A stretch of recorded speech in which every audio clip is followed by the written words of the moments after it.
하나님의 말씀 마가복음 8장 31절 한 절만 우리 다 같이 한음성으로 합독합니다. 시작. 인자가 많은 고난을 받고 장로들과 대제사장들과 서기관들에게 버림받아 죽임을 당하고 사흘 만에 살아나야 할 것을 비로소 그들에게 가르치시되. 아멘. 이 시간에는 사순절을 맞이하여 사순절의 의미라는 제목으로 함께 은혜 나누겠습니다. 본문을 이름하여 메시아 시크릿, 즉 비밀절이라고 말합니다. 즉 주님이 자신이 메시아라고 선언을 하십니다. 그 메시아에 대한 비밀을 드러내시는 구절이 마가복음 8장 31절 본문입니다. 그전에는 모든 자가 예수님을 육적인 메시아로 알았기 때문에 그분을 이용하여 이스라엘의 그 로마 속국에서 벗어나라고 했고, 그 당시 이스라엘의 로마의 속국이었잖아요. 육적인 메시아, 화려한 메시아, 다윗같이 너무나 능력 있는 메시아가 나타나게 되면 이스라엘이 로마로부터 속국이었으니까 벗어나게 될 것이다. 그래서 그 나라의 유토피아를 만들어 주실 것이다. 이렇게 육적인 메시아로 알았어요. 마가복음 8장 이전에는. 그런데 주님이 이제 뭐라고 선언하느냐? 나는 너희를 위하여 고난받고 버림받고 죽임을 당하고 사흘 만에 부활해야 될 것이다.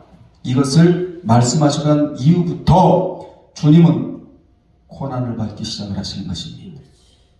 16장까지 고난을 받으세요. 그런데 중요한 사실은 고난으로 끝나는 것이 아니라 고난 뒤에 무엇이 기다리고 있었느냐? 부활이 기다리고 있었다는 것입니다. 그래서 기독교는 뭐냐? 부활의 종교다. 그렇게 말하고 있잖아요. 이 시간에는 이 구절을 본문으로 하여 사순절의 의미라는 제목으로 함께 은혜를 나누겠는데, 사순절은 부활주일, 즉 부활절 전 주일을 뺀 40일간을 사순절이라고 말합니다. 2월 14일부터 3월 30일 토요일까지가 사순절이에요. 이 기간에 예수님께서 고난을 받으시러 예루살렘에 올라가신 종려주일과 낙 타고 올라가셨잖아요. 예루살렘으로 나는 겸손의 왕이다. 이것을 많은 자들에게 보여주시려고 나귀를 타고 올라가셨습니다. 이게 종려주일이에요. 그리고 한 주간의 고난 주간이 있고 난 후 3월 30일 날이 무슨 날이죠? 부활주일 날이에요. 이날은 성찬식을 할 것입니다. 사순절은 인간을 구원하시기 위해 예수님께서 겪으신 고난과 부활을 기억하며 경건하게 지내는 40일의 기간으로 고난주간을 포함하여 그리스도께서 당하신 고난에 담긴 구속사적 의미를 살펴보면서 어떻게 살아야 되느냐 회개하고 근신하며 절제하는 기간이 40일이에요. 이날만이라도 우리는 회개하고 근신하며, 근신이 뭐냐? 세상 그 무엇에 취하여 있지 않은 상태를 근신이라고 말합니다. 우리는 무엇에 취하여 살아야 되느냐? 말씀에 취하여 살아야 됩니다. 주님에게 취하여 살아야 돼요. 진리에게 취하여 살아야 됩니다. 그러면 사순절의 의미는 무엇이냐? 첫째, 사순절은 기독교에서 제의 수요일. 제의 수요일이라는 말은 사순절이 시작되는 첫날의 수요일. 이걸 제의 수요일이라고 말하는데, 이렇게 제의 수요일에 시작해 부활절 전까지 계속되는 절기를 무슨 절기라고 말한다? 사순절이라고 말을 한다. 사순절이 시작되는 날을 제의 수요일이라고 하는데 종려나무를 태운 제로 이마에 십자가를 그려 인류의 죄를 대신 갚기 위하여 십자가에 달린 예수 그리스도를 묵상하는 풍습이 있었습니다. 이 풍습은 참 좋은 풍습이에요. 제의 수요일이라고 하는 것은 예수 그리스도를 죽음에 이르게 한 인간의 죄에 대한 참회의 표시로 종려나무를 태운 제나 그리고 수수로 이마에 십자가를 그리는 풍습에서 비롯된 말이에요. 그날에 종려나무를 태운 잿가루나 무엇으로? 수수로 신자들의 이마에 십자가를 그리거나 또 잿가루를 머리에 뿌리고 난 후 뭐라고 말하느냐? 따라합시다. 너는 흙이니 흙으로 돌아갈 것을 기억하라 라고 말하는 의식을 가져요. 창세기 3장 19절에 너는 흙이니 흙으로 돌아갈 것을 기억하라 라는 의식을 갖습니다. 그들은 그날 흙으로 지음받은 자들의 삶의 문제와 성경에서는 삶의 문제를 크게 다뤄요. 그리고 하나님이 기억해 주시는 기억의 문제가 중요하기 때문에 그런 의식을 갖는 것입니다. 여러분이 잊지 말아야 할 것은 삶의 문제가 중요하고 그리고 더 나아가 하나님이 나를 기억해 준다는 이 문제가 중요하다는 것입니다. 여기서 우리는 믿는 자는 흙으로 돌아가기 전에 무슨 문제와? 삶의 문제와 또 무슨 문제? 하나님이 나를 기억해 준다는 문제가 너무나 중요하기에 이 두 가지를 설명하고자 하는데 먼저 믿는 자는 삶을 어떻게 살아야 하는가 이 문제가 너무나 중요하다는 것입니다. 이에 대한 말씀이 마태복음 6장 33절에 나오는데 거기 보면 그런즉 너희는 최우선적으로 최우선적으로 그의 나라와 그의 의를 구하라. 제테이테 구하라가 아니에요. 좀 이따가 설명드리겠습니다만은 구하면 이 모든 것을 너에게 더하시리라. 이렇게 말씀해 주셨어요, 주님이. 그래서 우리는 더함의 역사가 있어야 돼. 아멘. 기도하세요. 하나님이여 더함의 역사가 있게 도와 주옵소서. 이 더함이라는 말에서 보너스라는 말이 나오게 되거든요. 아멘. 이 말씀은 삶의 목표를 하나님의 뭐와 나라와 그 의를 추구하고 살라라는 의미예요. 이방인들은 물질과 명예를 추구하는 삶을 살지만 우리 믿는 자들은 하나님의 나라와 그의 의의 목표를 두고 살아야 된다. 이런 자가 필요한 것을 주님께 구체적으로 구하면 하나님께서 모든 것을 더해 주시겠다고 분명히 약속해 주셨습니다.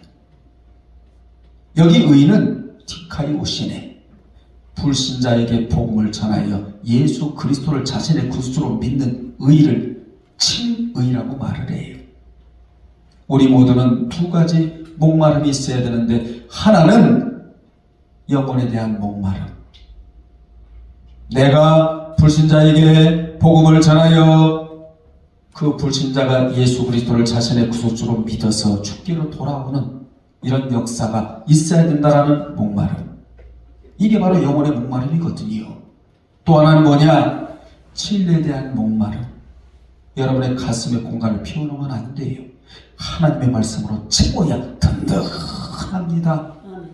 마음이 든든해야 삶도 든든하고 마음이 든든해야 당당하게 살아갈 수가 있게 되는 것이지요. 우리는 물질과 명예 따위를 삶의 목표로 두고 살면 더함의 역사가 없고 오직 그의 나라와 그의 의에 목마른 삶을 살게 되면 의, 식, 주 문제는 보너스로 받게 된다고 아멘. 주님이 약속해 주셨어요. 여러분들이요, 옷, 또 먹고 사는 것, 또 자는 것, 이거는 이방인들이 다 구하는 것이래요. 천부께서 너에게 이것들이 있어야 할 것을 이미 아시느니라. 오직 우리가 할 일은 이 삶을 어떻게 살아갈 것인가예요. 어떻게 살아가야 되느냐? 그의 나라와 그의 의를 위한 추구하는 삶을 살아라. 그러면 모든 것들은 보너스로 주님이 제공해 주시겠다. 이 역사가 무슨 역사라고요? 더함의 역사이다. 이 은혜가 여러분들이 있기를 주님의 이름으로 축원합니다. 그리고 하나님이 기억해 준다는 것을 늘 의식하고 살아야 된다는 것입니다. 이 기억, 자카르. 따라합시다. 자카르. 히브리어로 자카르라고 말하는데 이 단어가 주는 의미가 굉장히 중요한 자리를 차지하고 있다는 것을 여러분이 아셔야 됩니다. 그 의미를 찾아보면 세 가지로 요약을 할 수가 있는데, 첫째, 주의 일을 할 때 주님이 기억해 주신다는 것을 기억을 하라예요. 느헤미야 13장 31절에 여러분 그러면 신나지 않아요? 주의라는 게 신나지 않아요? 왜 신이 날까요? 내가 하는 주의 일을 하나님이 기억해 주시니까 신나지 않습니까? 두 번째, 젊었을 때 창조주 하나님을 기억하라. 전도서 12장 1절에 이 말은 젊었을 때부터 하나님을 기억하고 살면서 늙었을 때를 대비하라는 거예요. 하나님이 왜 젊음을 주시느냐? 늙을 때를 대비하라고 젊음을 주신다는 것입니다. 사람이 젊었을 때 쌓아둔 것을 가지고 늙었을 때 사용하라는 게 성령이에요. 젊어서 저장하지 못한 자는 늙어서 사용할 것이 없으므로 하나라도 젊었을 때 많이 쌓아둬야 한다. 선도 쌓아두고 덕도 쌓아두고 우리는 덕을 끼치고 살아가야 할 자들이거든요. 많이 쌓아두라는 거예요. 아멘. 그렇습니다. 젊었을 때는 기억력도 좋고 힘도 있으므로 그때 성경을 많이 배우고 또 자기를 신앙의 사람으로 만들어 가야 된다. 여러분 자신은 나를 어떤 사람으로 만들어야 되느냐? 신앙의 사람으로 만들어라. 신앙의 사람으로 만들어야 돼요. 진리의 사람으로 만들어야 됩니다. 성령의 사람으로 만들어야 돼요. 하나님의 백성으로 손색이 없을 정도로 나를 만들어야 된다 이 말이에요. 나는 누가 만들어주질 않아요. 내가 나를 만들어가야 돼. 가치 있는 자로. 젊어서부터 창조자 하나님을 잘 섬긴 사람은 늙어서도 후회할 것이 없고 그리고 하나님의 심판대 앞에서도 부끄러움을 당하지 않습니다. 그러므로 조금이라도 젊고 힘있고 기억력이 있을 때 그 힘을 세상 것에 빼앗기지 말고 성경을 많이 배워 기억해 두는 것이 너무너무 좋다는 것이지요. 그러므로 젊어서는 뭐 할 때냐? 신앙의 기초를 쌓을 때. 늙어서는 활용하고 봉사하는 때. 이렇게 때가 있다는 것이죠. 젊어서 신앙을 저장하지 못한 자는 늙어서 사용할 것이 없다는 것입니다.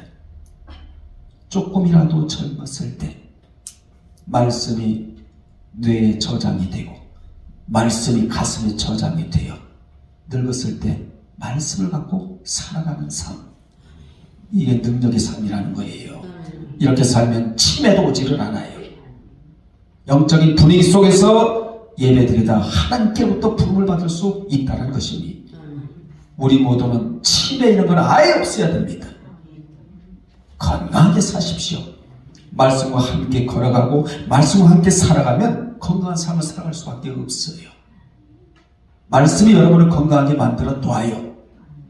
세 번째, 흙으로 된 몸이 땅으로 돌아가기 전에 하나님을 기억하라고. 전도서 12장 7절에 몸은 흙으로 지음받았기 때문에 당연히 흙으로 돌아가요. 이 자연의 이치입니다. 그러나 영은 지으신 하나님께로 돌아가기 전에 늘 창조주를 기억하고 살라고 우리에게 권면해주고 있습니다.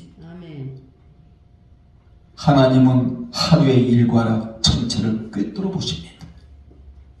인간은 하나님으로부터 피조된 인격체이자 자유의지를 가진 인격체이기 때문에 최고의 지혜자이신 예수 그리스도를 힘입어 늘 하나님을 기억하고 살아야 됩니다.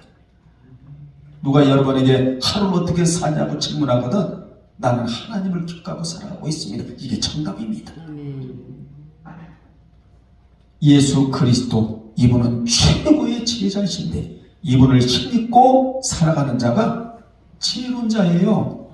그래서 자문에 나오는 지혜, 얼마나 자문에 지혜가 많이 나옵니까? 이 지혜를 다른 의미로는 스킬이라고 말을 해요. 스킬이 뭐죠? 기술, 또 실력, 또 명인, 또 숙련자, 또 능숙한 자, 전문가라는 의미가 있다 이 말이에요. 자문에 나오는 지혜가 전문가.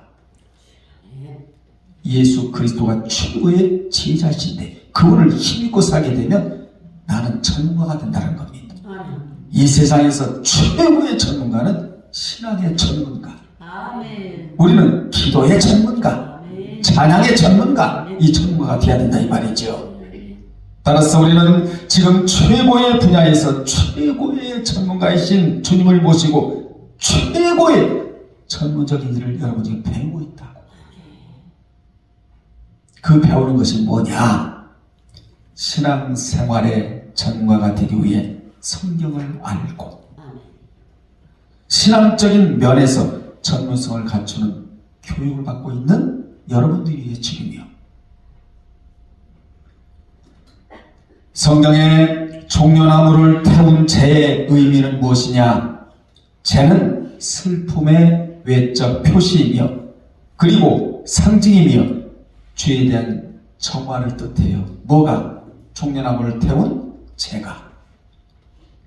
구약의 선지자 다니엘은 금식하며 베옷을 입고 재를 덮어쓰고 이스라엘 백성들을 위해 하나님께 기도하며 간구했다고 다니엘서 9장 3절에. 여러분은 다니엘의 기도를 잘 여러분이 눈여겨볼 필요가 있어요. 여러분 다니엘의 기도는 길지를 않아요. 너무나 간략하고 모든 의미가 함축되어 있는 기도의 내용이에요. 그래서 하나님은 길게 기도한다고 해서 들어주시는 하나님이 아니에요. 기도의 내용이 짧다 할지라도 누가 기도하느냐 이게 중요합니다. 누가 기도해야 되느냐? 말씀에 순종하는 자가 기도하라 해요. 정직한 자가 기도하라고 성경은 말씀하고 있는 겁니다. 그런 자의 외마디 기도가 응답이 된다는 거예요. 하나님의 귀에 우리의 기도의 음성이 들려야 응답이 되지 않겠어요? 여러분이 정말 하나님이 들으시기에 합당한 기도를 드린다면 공중에 사탄들이 방해하지를 못해요. 왜냐? 공인법이 그래요. 그냥 하늘에 보좌로 올라간다 이 말이에요. 향이 돼요. 그러니까 하나님이 흠양하시면 그게 바로 응답이거든요.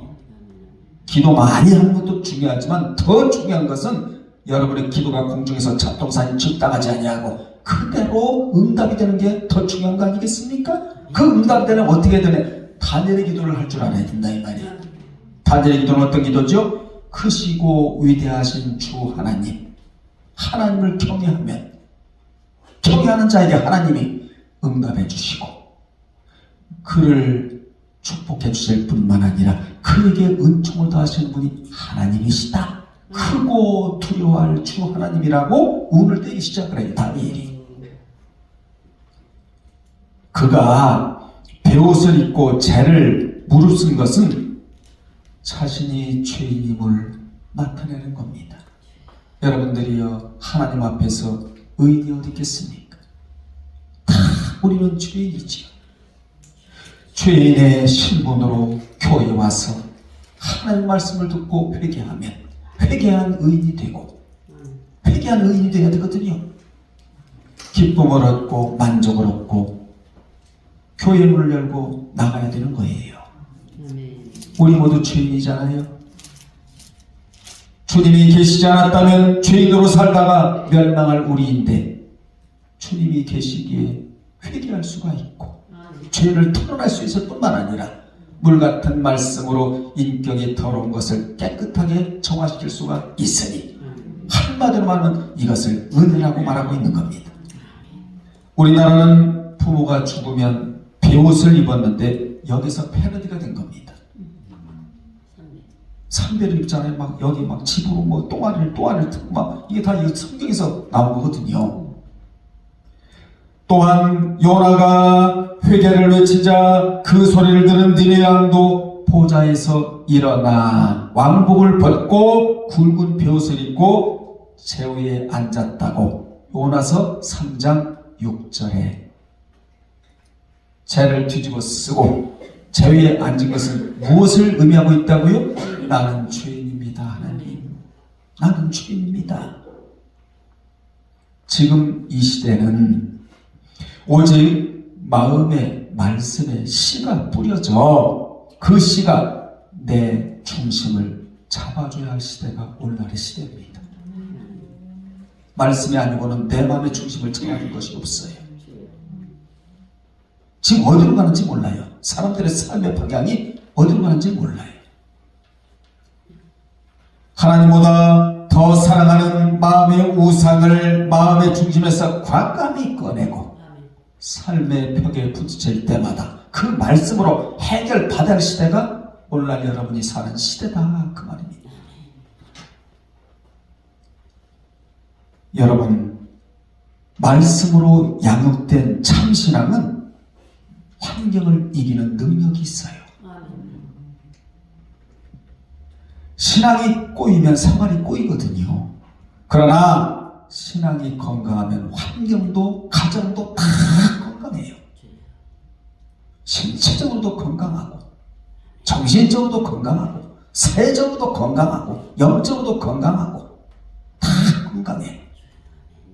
어느 때 말씀의 씨가 마음에 들어가서 이 씨가 내 마음의 중심을 꽉 잡아줄 때, 이렇게 우리가 살아야 되거든요. 두 번째, 사순절은 주님의 고난과 부활을 기억하는 기간이다.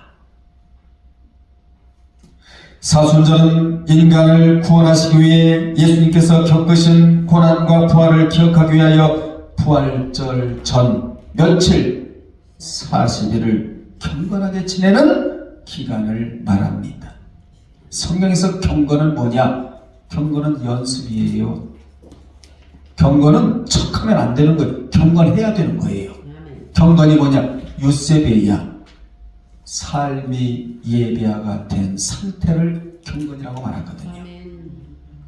오늘 여러분 주일날 예배 드리잖아요. 6일 동안은 여러분이 예배를 드려야 돼. 밖에 나가서. 이걸 삶의 예배라고 말해요. 여러분이 설교자가 되는 거예요. 주일날은 목사가 설교를 하지만 평일날은 여러분이 설교자가 되는 거예요. 오늘 말씀을 들은 것이 본문이 돼야 돼. 열 묵상하면서 6일 동안 여러분이 예배를 드리다가, 무슨 예배? 삶의 예배를 드리다가 하나님 앞에 나올 때는, 하나님, 저희가 세상을 이기고 마귀를 이기고 유혹을 이기고 하나님 앞에 나왔습니다. 저 장하지요. 이렇게 와야 된다, 이 말이. 하나님 앞에 나올 때는 당당하게 개선장군처럼, 그래야 하나님이 기뻐하시죠. 초대교회 성도들은 부활절을 앞두고 신앙의 성장과 회개를 통한 영적 준비라는 차원에서 구약의 6월절 만찬을 새롭게 해석하여 주님께서 제공하신 성찬식에 앞서 금식을 행했어요. 그들은 그리스도께서 우리를 위해 순환당하신 사건에 담긴 구속자적 의의를 살펴보면 우리는 회개할 수밖에 없다. 각성하며 절제하는 시간을 갖는 것이 바로 사순절이었다, 그 말입니다. 여러분, 천국에 가면 절제한 시간과 분노한 시간, 이걸 다 계산해야 돼요, 여러분이. 절제를 얼마나 했느냐, 아니면 분노를 얼마나, 이거 다 계산해야 돼, 철저히 하나님 앞에 가서. 로마서 14장 12절에 보면요, 남을 비판한 것도 심판석에서 직고를 해야 돼, 본인이. 직고. 비판을 위한 비판은 죄이지만 올바른 판단을 위한 비판은 하나예요. 죄가 아니에요. 그런데 오늘날 이 부분이 굉장히 우리에게 큰 문제거리로 다가옵니다. 왜냐? 요즘은요, 어떤 시대냐? 비판에 비판하는 시대예요. 입만 열면 전부 다 부정이 나오고, 입만 열면 비판을 해. 정부를 비판하고, 국회를 비판하고, 누구를 비판하고, 누굴 비판하고. 여러분, 비판은 죄예요. 절대 비판하면 안 돼. 예수 믿는 자는. 아멘? 지금 이 시대가 이런 시대가 되었단 말이에요. 비판하는 시대로 전락이 되어버렸다고. 그러니 주님이 속히 오실 수밖에 없잖아요. 왜냐하면 전부 다 죄만 짓고 있기 때문에 주님이 속히 오실 수밖에 없다고. 죄를 더 이상 짓지 않게 하기 위해서. 여러분들은 비판하지 말고, 여러분, 내가 비판받을 짓을 안 해야 남을 비판할 수 있는 거 아니겠어요? 내 눈에 들보가 있는데 저 사람들의 티를 갖고 지적을 하면 되겠습니까? 짚고 해야 돼. 비판은 죄예요. 이거 알아야 돼. 사순절뿐만 아니라 기독교에서 40이라는 숫자는 상당한 깊은 의미가 있으며 역사적으로 여러 사례가 등장을 하는데, 노아 홍수 사건에서는 며칠간 40일간 비가 내려 세상을 온통 물로 덮었는데 하나님께서 깨끗하게 정리를 하신 거예요. 세상을, 죄로 물든 세상을. 앞으로 그럴 때가 또 한 번 또 와요. 세상을 깨끗하게 하나님이 씻겨냈다, 그 말입니다. 이걸 종말이라고 말을 합니다. 여러분들이요, 앞으로 종말의 때가 언제 올지 모르지만 종말은 오게 되어 있어요. 종말이 뭐냐? 하나님께서 만드시고 창조하신 모든 물건을 거둬들인다. 이게 종말이에요. 지금은 하나님이 펼쳐놨어요. 왜냐? 한 영혼이라도 더 구원을 얻게 하기 위해서 하나님이 세상을 지금도 펼쳐놨는데 앞으로 세상을 접을 때가 와요. 우리는 세상을 접더라도 걱정할 것이 없는 것은 내일이라도 주님이 공중에 신랑을 보시면 휙 올라가면 끝나니까. 이게 유일한 뭐냐? 소망이다. 소망을 성경에서 뭐라고 한다고 제가 말씀드렸죠? 히브리 6장 19절에서는 영혼의 닻이라 그래. 여러분, 바다에 배가 떠 있으면 배에 있는 닷을 딱 바다에 내리면 배가 떠내려가요, 안 떠내려가요? 안 떠내려가듯이 영혼의 닷, 이게 소망이라는 겁니다. 주께 소망의 닻을 내리고 살아가는 사람들은 세상에 휩쓸지를 않아요. 아무리 풍랑이 일고 바람이 불어도 배가 떠내려가질 않아. 아멘. 뿐만 아니라 모세는 시내산에서 40일을 금식하며 율법과 십계명을 받았으며, 그리고 모세의 안내를 받아 애굽의 노예 생활에서 탈출한 이스라엘 백성들은 가나안에 도착하기 전 광야에서 40년간을 방황을 했어요. 또한 예수 그리스도께서 공생애를 시작하시기 전에 40일간 광야에서 단식 기도를 하신 것은 사순절의 직접적인 동기가 되었으며, 예수 그리스도께서 부활하신 후 승천하시기까지의 기간도 며칠이었다? 40일간 지상에 계셨다. 부활하시고 난 이후에 곧바로 하늘로 승천하지 아니하시고 지상에 40일 동안 계시면서 크게 두 가지 문제를 다시 한번 짚어주시는 거예요. 첫 번째 문제는 뭐냐? 평강의 문제입니다. 너에게 평강이 있을지어다. 평강하게 살라는 거예요. 얼마나 평강, 에이렌의 이 평강이 중요하면 지상에 40일 동안 계시면서 다시 한번 짚어주고 다시 한번 짚어주고. 여러분, 오늘 주님이 여러분에게 어떤 메시지를 주고 계시느냐? 평강하래요. 아멘하고 평강하게 사세요.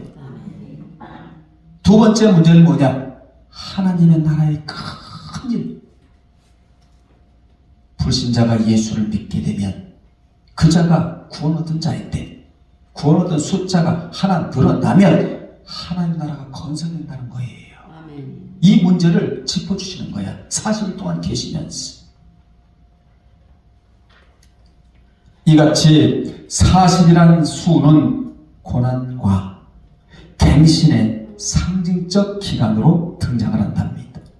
그러므로 특히 사순절의 기간에는 마음과 몸을 깨끗이 하고 그리스도에 대한 묵상을 하면서 지내는 기간이 되어야 한다, 그 말이에요. 이렇게 지내다가 성찬식에 참여하면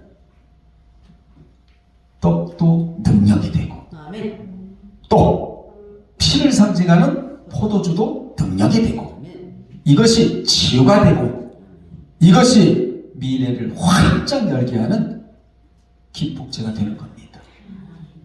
아멘. 세 번째, 사순절은 주님의 고난을 되새기는 기간이다. 따라합시다. 십자가가 있어야, 크게요, 십자가가 있어야 십자가가 있어야 면류관이 있고 면류관이 있고 고난이 있어야 고난이 있어야 영광이 있다. 영광이 있다. 혹시 고난당하는 분이 계십니까? 지금이 다가 아니에요. 하나님이 영광을 선물로 주시려는 하나님의 계획 속에 일어난 일이다. 그리스도의 생애 중에 발생한 주요 사건이 약 270사건인데 그중 3분의 1인 91건이 고난에 대한 내용으로 채워져 있다는 겁니다. 그리고 그 중에서도 64건이 고난 주간에 발생을 해요.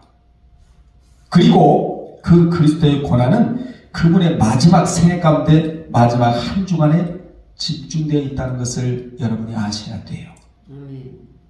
이렇게 한 주간 동안 그분에게 고난이 퍼부어진 것은 우리가 일생 동안 당하는 고난을 주님이 한꺼번에 받으신 거다, 그 말입니다. 아멘. 견딜 수 없는 고난이었어요. 우리는 나눠서나 받지.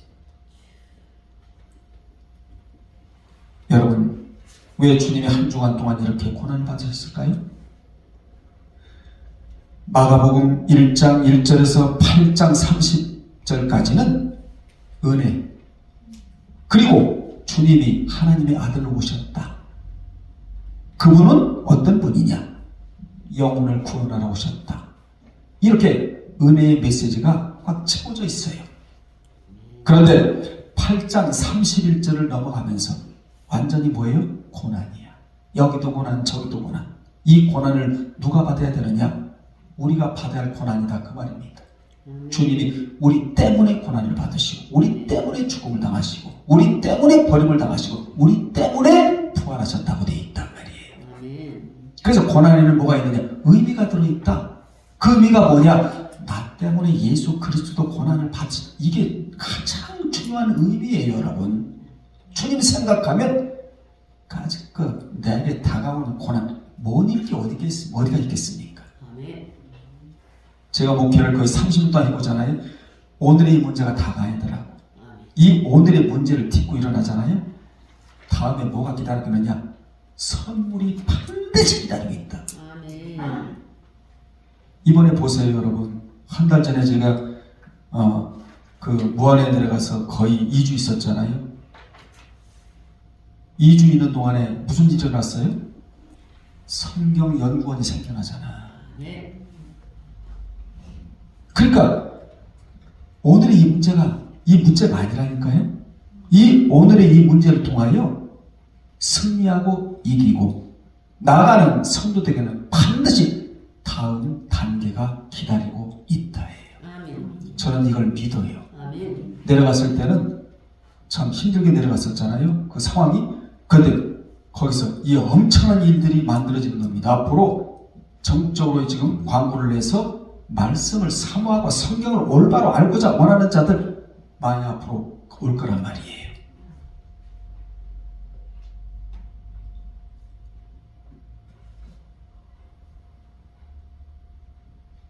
그만큼 성경에서 고난중간의 사건이 중요하다는 것을 우리로 하여금 알게 해줍니다. 아멘. 여러분 고난당할 때마다 주님의 십자가, 주님의 생애, 주님이 나 때문에 당하셨던 모든 것들을 다시 한번 뇌리에 새기시기를 바랍니다. 아멘. 그러면 이런 시간에 주님은 어떤 분이셨는데 고난을 받으셨느냐? 간단하게 말씀을 드린다면 그분은 겸손한 분이셨다. 아멘. 겸손한 분이셨기 때문에 우리에게 뭘 요구해요? 겸손을 요구해요. 여러분 교만한 사람들은 겸손을 요구할 수가 없습니다. 그분은 겸손하시기 때문에 우리에게 겸손을 요구해요. 겸손은 영적인 능력이에요. 교만하면 참 추하잖아요, 여러분. 그리고 그분은 검소한 분이셨다. 그분은 사치를 몰랐어요. 사치는 죄예요. 여러분 사치는 불행을 보장받아. 그러나 검소는 행복을 보장받는다는 겁니다. 검소했다는 겁니다. 또 그분은 불의를 용납하지 않으셨다. 참 주님에게서 배울 것이 너무나 많습니다. 또한 그분은 고난을 두려워하지 않았대요. 고난을 두려워하지 않으셨기 때문에 우리 보고 두려워하지 말라, 놀라지 말라, 무서워하지 이렇게 말씀해 주실 수가 있잖아요. 또 그분은 세상적으로 부유하지 않으셨지만 영적으로는 부유한 분이셨다. 이 영적인 부유가 물질을 끌어당깁니다. 여러분의 영적 부유가 있습니까? 나는 주님으로 인하여 만족합니다. 이게 영적 부유가 있는 자의 고백이에요. 주님으로 인하여 부유하십니까? 주님으로 인하여 부유하십니까? 아멘. 여기서부터 출발이 되는 거야. 물질의 복은 여러분. 영적인 부유. 주님이 빠져나가면 무슨 영적 부유가 있겠습니까? 영적 부유. 이걸 배부름이라고 말을 해요. 지금 다 힘들었어도 괜찮아요. 지금 다 막혔어도 괜찮아요. 왜냐? 하늘 문은 열어져 있어요. 아멘. 다 잃었어도 괜찮아요. 영적 부여가 있으면 되는 겁니다. 아멘. 모든 것들을 다 끌어당길 수 있는 거예요. 지남천하냐. 예수님은 죽음을 두려워하지 않으셨다는 겁니다. 아멘. 사실 얼마나 두렵습니까? 여러분 죽음이 두렵잖아요. 나 영원대로 마옵시고 주의 뜻대로 되기를 원하나이다. 이 선자를 내게서 물리쳐 주시옵소서. 이렇게 기도하셨잖아요. 주님이. 이 십자가 죽음이 얼마나 인성적으로 두려웠으면 말이에요. 그래도 하나님의 계획, 하나님의 뜻, 하나님의 섭리가 개입되어 있었기 때문에, 구속에 대한 섭리가, 계획이 개입되어 있었기 때문에 십자가를 묵묵히 지시잖아요. 그리고 주님은 죽음으로 순종을 표현하셨다. 아무리 말씀 들으면 뭐하겠습니까? 살아내야지요. 무엇으로? 순종으로. 순종할 때 마귀가 떨어져 나가요. 아멘. 불순종할 때는 마귀를 껴안고 살아야 돼. 순종하면 이게 마귀 덩어리가 파편화가 된단 말이에요. 떨어져 나간단 말이에요. 고난을 두려워하는 자는 고난 앞에 무릎을 꿇어야 하지만 두려워하지 않는 자는 신앙으로 승화시킵니다. 아멘. 사순절의 기간 동안 여러분이 해야 할 일이 많은데 뭘 해야 되느냐? 세례를 받고자 준비를 했대요. 초대교회는 여러분 세례를 다 받았으니까 이거 준비할 필요는 없지만 마음의 세례를 또 한 번 받아야 돼. 매일매일 받아야 돼. 마음의 세례는 뭐지요? 사역적인 성령, 능력의 성령을 계속적으로 여러분이 받아야 된다 그 말입니다. 기름 부음이 돼야 된다는 것이지요. 아멘. 그리고 죄인들에게는 참회의 기간이었고 그리고 금식의 기간이었다. 자, 그러면 결론을 내립니다. 이 사순절의 식사 저녁에 한 끼만 허용을 했대요. 세 끼 먹는 것도 죄송해서 물고기와 고기 등의 육류는 물론 우유와 달걀로 만든 음식도 금지됐답니다. 이렇게 지켰다는 거예요. 초대교회 때는 이 사순절을 일체 오락행위도 하지 아니하고 호화로운 생활을 배제하며 오직 한 것은 예배와 기도, 불우한 이웃을 돕는 것. 값비싼 음식도 먹지 않았대요. 사치스러운 거, 무용 이런 것도 유흥 일체 하지 않았다는 겁니다. 결론 내립니다. 사순절은 인간을 구원하시기 위해 예수님께서 겪으신 고난과 부활을 기억하며 경건하게 지내는 40일을 기간으로 고난주간을 포함하여 그리스도께서 당하신 고난에 담긴 구속사적 의미를 살펴보면서 뭐하고? 회개하고 뭐하고? 근신하며 뭐하고? 절제하며 뭐하고? 영성훈련에 집중하는 기간이다. 아멘. 영성훈련은 꼭 교회만 와서만 하는 거 아니에요. 여러분은 영성훈련을 철저히 해야 돼. 아멘. 이것을 이름하여 신앙적 관리다, 그렇게 말합니다. 신앙도 관리를 해야 되거든요. 관리해야 돌아가지, 그렇지 않으면 녹슬어요. 신앙이 여러분 냉각이 되버려요. 영성관리, 이 철저한 관리를 해나가시길 바랍니다. 특별히 사순절의 기간에는 자기 신앙에 대한 검증을 철저히 해야 한다. 내가 지금 낙심한 부분이 있는지 믿음이 있는지 나 자신을 확증을 해야 된다는 거예요. 믿음에 굳게 서 있는지 믿음을 굳건히 잡고 있는지를 검증해 보아야 한다. 고린도후서 13장 5절에 사순절의 가장 중요한 의미는 부활하신 주님을 영접할 준비를 하고 있는 것이다. 아멘. 말씀을 마치면서 우리는 주님의 제자로서의 자세를 새롭게 결단하고 근심과 절제를 통해 마음 자세를 살피고 그리고 오늘 말씀처럼 주님이 나 때문에 고난당하고 버림받고 죽임당하고 부활하셨다. 이 사실을 잊지 말고 나도 언젠가는 부활의 주인공이 되어 나오리라 라는 고백을 주님 앞에서 하시기를 주의 이름으로 축원합니다. 기도하겠습니다. 하나님 아버지, 주님이 나 때문에 고난을 당하시고 죽임을 당하시고 버림을 당하시고 부활하셨다고 하셨습니다. 오늘 사순절을 맞이하여 한 주간 동안 경건하게 살면서 근신하고 회개하고 절제하고 영성말들을 하며 우리가 나가겠사오니 하나님 함께하여 주옵소서. 예수님의 이름으로 기도드리옵나이다.